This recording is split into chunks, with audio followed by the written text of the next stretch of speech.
Chapter 25. An Unhappy Compromise.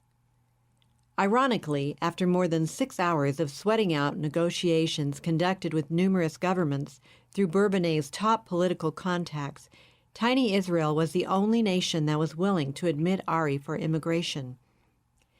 And that breakthrough came only at the last minute, when Ari brought up the possibility and was finally willing to admit what he had spent a lifetime trying to deny and forget, that he was probably a Jewish survivor of the Nazi Holocaust. Actually, it had been Abdul's repulsive anti-Israel rhetoric, so reminiscent of the Nazi slogan, Deutschland Erwache, verrecke, that is, Germany awake, death to the Jews, that had so recently stirred long-suppressed memories. Israeli computers were able to verify enough of the story Ari told Bourbonnais to convince them of its authenticity.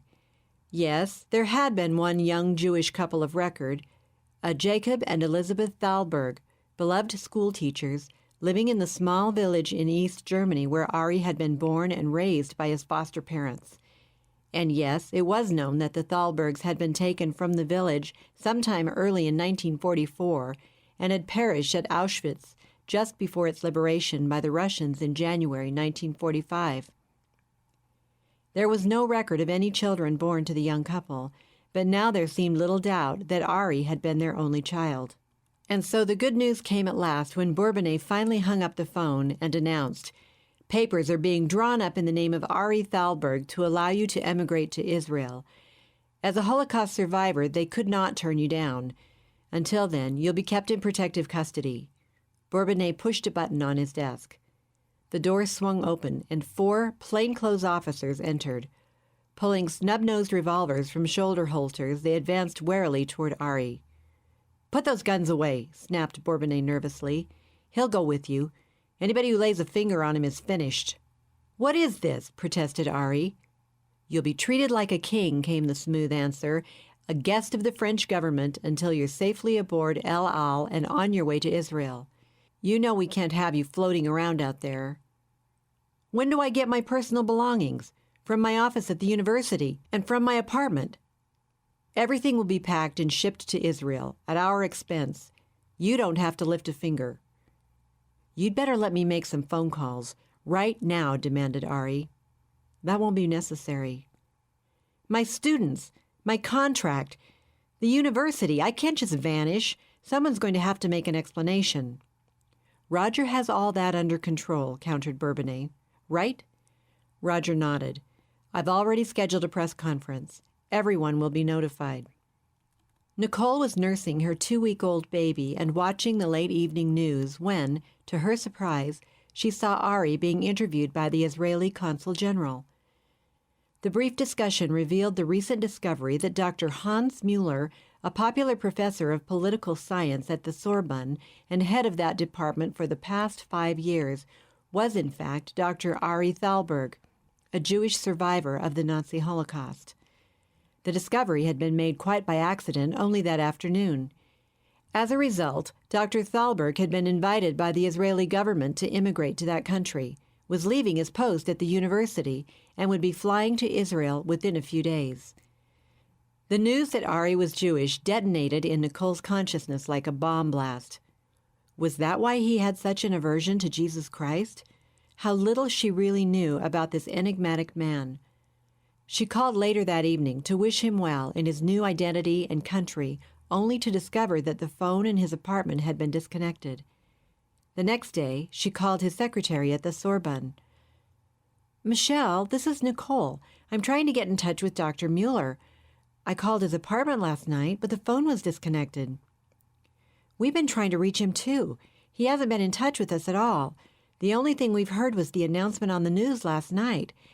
If you find out anything, let us know."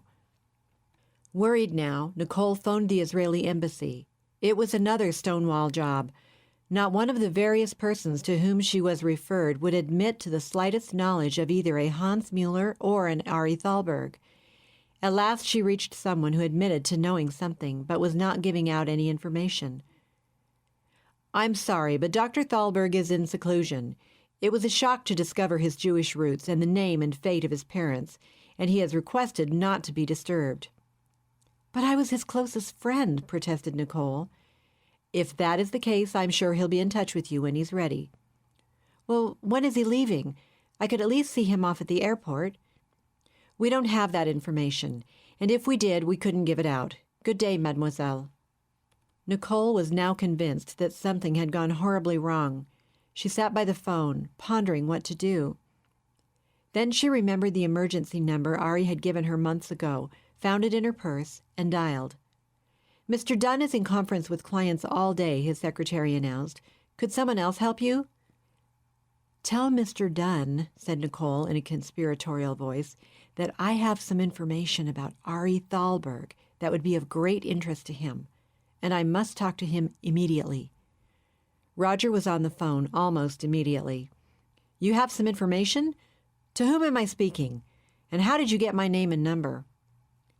Mr. Dunn, began Nicole in a cheerful Pollyanna voice, we've met only once that I recall, but Ari has told me a great deal about you. Ari gave you this number? And who are you? I'm Nicole. I lived with Ari for 6 years. Oh, yes, I remember. Roger's tone became guarded. You had some information about him that you wanted to give me? Before I get to that, Ari has disappeared, and I think you know where he is. I saw him on television just last night. And so did I, but he's not at his apartment. His phone has been disconnected. The university doesn't know where to find him. You know more than I do. Let's not play games, Roger. I wasn't born yesterday. I happen to be one of those persons, and I know there are several others, to whom Ari gave a packet of documents that I know you don't want to be made public. And of course I won't do so except in the event of Ari's death or disappearance. There was a prolonged silence. You know what I'm talking about? Persisted Nicole. Yes, go ahead.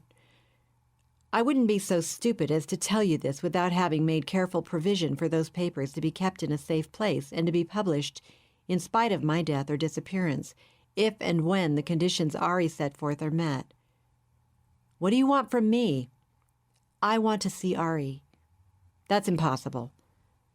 Then I have no choice except to follow Ari's instructions and to release this material. He's not dead, declared Roger with finality. Why should I take your word for that? Dead or alive, he has disappeared. His instructions state explicitly that if he should disappear, he hasn't disappeared. There's no reason, unless I have some proof, said Nicole icily. I have no option except to follow Ari's instructions and release. He's leaving tomorrow morning, interrupted Roger. There was a long pause. At last he conceded. Okay, here's what we'll do. Go to Orly Sud at 8 o'clock tomorrow morning, and you can see Ari. Where? At the El Al gate? El Al is not marked, for security reasons. Just wait outside the main entrance. I'll find you. I'll be there.